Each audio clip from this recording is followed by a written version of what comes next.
чекай. Нахуй, нахуй, нахуй! Въебай ты нахуй!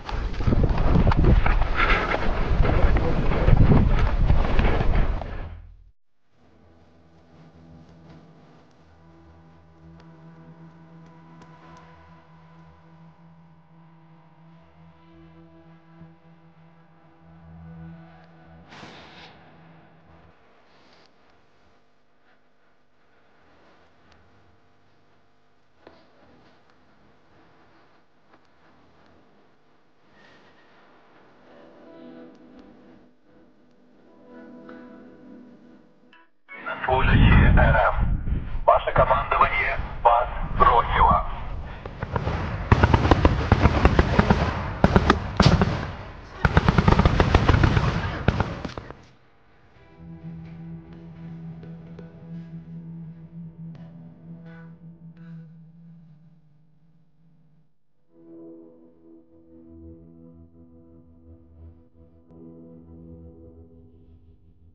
Районное сосредоточение резервов вооруженных сил Украины, пункты временной дислокации националистических формирований иностранных наемников.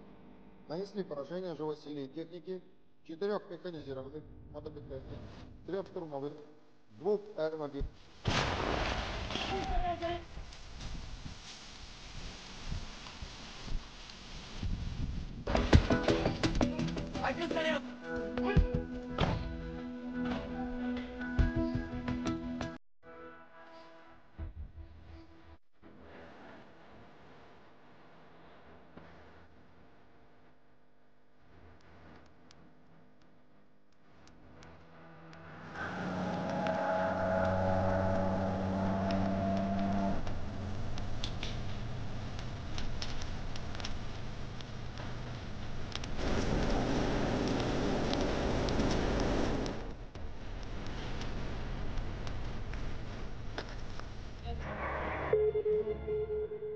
Poutine, pour une raison ou une autre, a été extraordinairement tolérant envers toutes sortes de folies du côté ukrainien et il a maintenant annoncé qu'il n'y aura pas de négociation avec Kiev. Donc, s'il y avait une chance pour un règlement négocié réussi des affaires entre la Russie et l'Ukraine à ce stade avec le régime Zelensky, c'est fini. Et bien sûr, tout cela renvoie à l'OTAN. Vous devez vous arrêter et vous poser la question en regardant l'Ukraine et son comportement. Pourquoi voudrions-nous qu'un État voyou comme celui-ci soit intégré dans l'Alliance? N'est-ce pas? Et encore une fois, cela contredit ou révèle le mensonge sur l'Alliance. Elle était censée être défensive. Elle a été transformée en cheval de Troie pour les opérations offensives américaines. Correct. Je ne sais pas si la plupart des Européens veulent s'engager dans cela. Et si vous aimez nos vidéos, merci de vous abonner et de liker.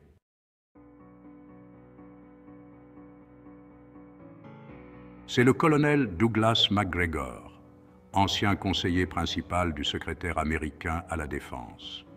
Le colonel a été l'une des voix les plus recherchées concernant la guerre en Ukraine, et il a soutenu que ce conflit a été complètement mal géré par l'Occident.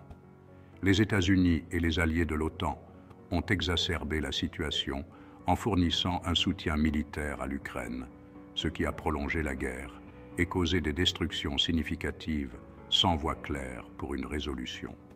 Maintenant, que vous soyez d'accord ou non avec cette perspective, elle reflète un débat plus large sur l'implication occidentale dans les conflits mondiaux et le potentiel pour différentes approches de résolution de cette crise.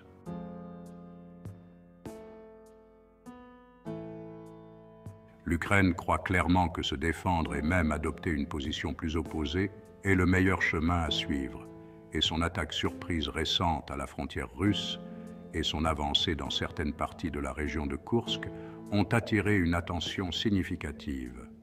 Ground News a trouvé près de 130 sources couvrant cela à travers le monde, et avec un simple défilement de leur liste d'articles et des balises pratiques, je peux comparer la réaction du monde à l'invasion de l'Ukraine. Le Pakistan est en tête avec les affirmations de Poutine selon lesquelles cette attaque vise simplement à améliorer la position de négociation de l'Ukraine, tandis que The Independent met en avant le soutien continu des États-Unis, demandant à Poutine de déguerpir s'il est si inquiet pour l'Ukraine. Nous demanderons plus tard l'avis du colonel McGregor à ce sujet.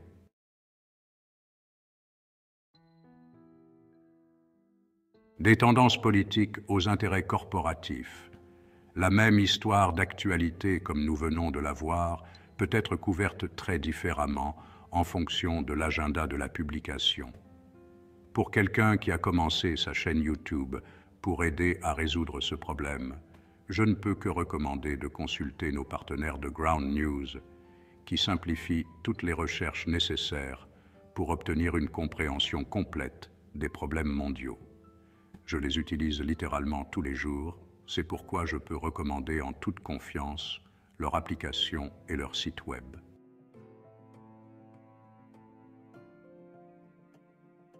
Dans l'interview d'aujourd'hui, vous entendrez davantage sur l'invasion de l'Ukraine, la réponse de Poutine et comment l'élection américaine à venir va jouer un rôle majeur dans l'avenir de cette guerre. Nous examinerons également de manière impartiale comment Donald Trump et Kamala Harris géreront la guerre en Ukraine. Le colonel McGregor ne soutient aucun candidat spécifique pour la présidence, mais fournit des faits simples et vous laisse faire votre propre choix éclairé, tout comme Ground News. Encore une fois, je veux les remercier de vous offrir l'interview exclusive avec le colonel d'aujourd'hui. Si vous êtes intéressé par la compréhension de ce monde complexe dans lequel nous vivons, je recommande vivement de les utiliser comme ressources. L'une de leurs dernières fonctionnalités est la page des sujets tendances qui vous montre en temps réel les plus grands problèmes qui dominent vos flux d'actualité. Alors rendez-vous sur ground.news/Cyrus ou scannez ce code QR pour bénéficier de 40% de réduction sur leur accès illimité au plan Vantage. C'est l'outil exact que j'utilise pour mener les recherches dont j'ai besoin pour gérer cette chaîne YouTube.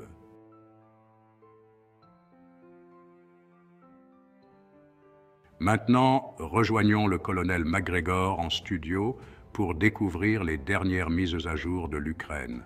Eh bien, tout le monde, comme toujours, très honoré d'avoir le colonel Douglas McGregor avec nous en studio aujourd'hui.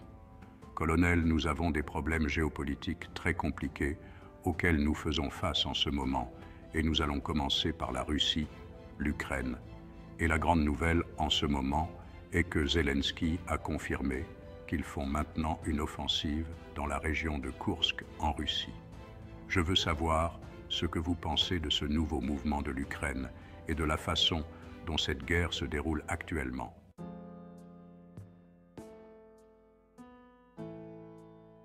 Nous avons maintenant des rapports crédibles selon lesquels les Ukrainiens utilisent des armes chimiques. Et il semble précisément que ce sont des obus de 155 mm, le projectile d'artillerie standard de l'OTAN, avec des ogives chimiques contenant du gaz chlore. Waouh! Ce chlore est une substance assez désagréable pour toute une gamme de raisons, dont la principale est que lorsqu'il atteint le sol, il s'enfonce dans la terre et empoisonne la zone pendant des années. Eh bien, donc c'est plus que la mendacité habituelle. C'est dangereux et fou. Et bien sûr, cela contrevient au droit international. Nous avons interdit l'utilisation des armes chimiques depuis longtemps. Bien sûr, cela n'a pas arrêté les Ukrainiens et nous les avons déjà vus cibler des zones civiles pendant qu'ils pénétraient en Russie. Encore une fois, tout cela n'est pas vraiment couvert par les médias grand public comme cela devrait l'être.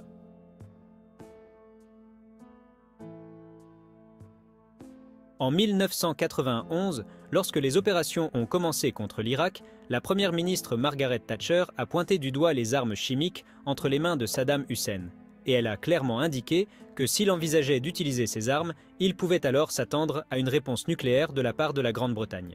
Donc, vous savez, je n'exclurai aucune possibilité à ce stade, mais je pense que c'est probablement la goutte d'eau pour Poutine.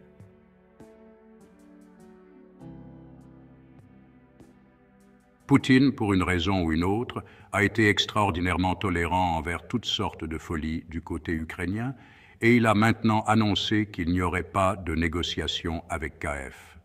Donc, s'il y avait une chance pour un règlement négocié, réussi des affaires entre la Russie et l'Ukraine, à ce stade, avec le régime Zelensky, c'est fini. Nous avons même vu les reportages de CNN indiquant que Poutine promet de chasser l'ennemi de Russie, alors que les incursions ukrainiennes s'étendent à des dizaines de villages. Je pense que c'est quelque chose que beaucoup de gens ne voient pas dans les médias grand public. C'est le fait que, vous savez, même beaucoup de ces villages russes, et vous savez, la guerre brutale. Nous entendons toujours une partie, vous savez, ce sont les Ukrainiens qui souffrent, mais il y a tant de victimes du côté russe aussi, et des vies innocentes qui sont détruites. Je sais que vous êtes familier avec le travail de Patrick Lancaster, qui est sur le terrain, vous savez, couvrant cela et essayant vraiment de rapporter cette guerre qui, certes, ne dure pas depuis 2 ans, mais a vraiment commencé, vous savez, il y a bien plus d'une décennie. Colonel, je veux savoir ce que vous pensez de l'état actuel de cette guerre et combien de temps elle pourrait continuer. Je veux dire, vous avez dit que c'est potentiellement un point de rupture pour la Russie, que Poutine va très certainement réagir. Pensez-vous que ce sera vraiment un tournant dans ce conflit?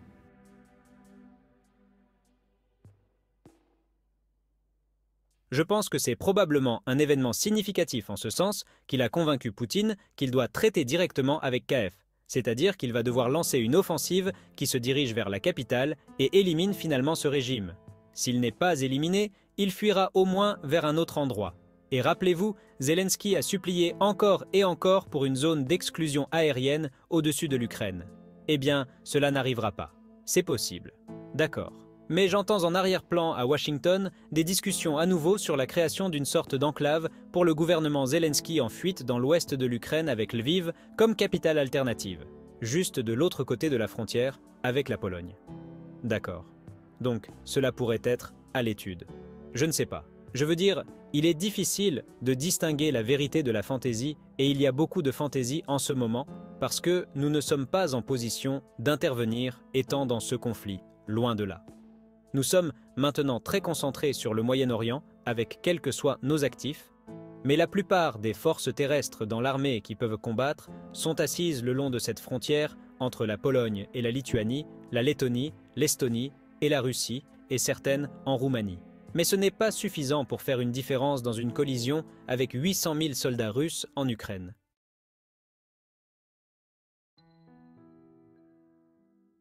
Colonel, que pensez-vous de l'élection future ici aux États-Unis? Je veux dire, je pense que nous avons vraiment 2 chemins possibles. Si Trump est réélu, tous les signes indiquent qu'il sera capable, vous savez, de faire tout son possible pour résoudre ce conflit aussi rapidement que possible. Vous savez, il a dit célèbrement qu'il serait capable de résoudre ce conflit avant le jour de l'inauguration. Cependant, si les démocrates parviennent à gagner, je pense que vous allez probablement continuer avec la stratégie de Biden qui consiste à simplement verser de l'argent dans cette guerre et vraiment essayer de la maintenir aussi longtemps que possible. Quels sont vos avis sur la manière dont cette guerre pourrait être influencée par notre propre élection? Je pense que vous avez absolument raison. C'est vraiment un facteur important. Si Trump est élu, vous pouvez vous attendre à ce que les États-Unis travaillent beaucoup plus agressivement sur une résolution diplomatique, ce qui est dans l'intérêt de tout le monde. En d'autres termes, des négociations entre toutes les parties, y compris les Russes, pour parvenir à une résolution. Je pense que Trump essaiera de le faire. Les démocrates, comme vous l'avez dit, et si Biden ou Harris sont élus, vous pouvez vous attendre à la même stratégie qui est en place actuellement, c'est-à-dire prolonger le conflit autant que possible et continuer à pousser cette guerre. Bien sûr, cela ne sera pas aussi facile que les gens le pensent. Je veux dire, nous manquons d'argent et nous manquons de fournitures militaires. Nous ne remplacerons pas toutes ces armes que nous avons envoyées. Cela cause également des retards et des problèmes graves dans notre capacité à déployer des quantités suffisantes d'équipements, de munitions et de personnel pour faire face à des crises potentielles ailleurs dans le monde. C'est un problème sérieux pour nous, car si nous nous retrouvons impliqués dans plus de conflits, en particulier au Moyen-Orient, nous allons manquer de ressources. Ce n'est bon pour personne. Si les démocrates restent sur la même voie, vous verrez une continuation de cet effort pour prolonger le conflit, ce qui ne fera que mener à une plus grande destruction et souffrance pour tout le monde impliqué, y compris les Russes et les Ukrainiens.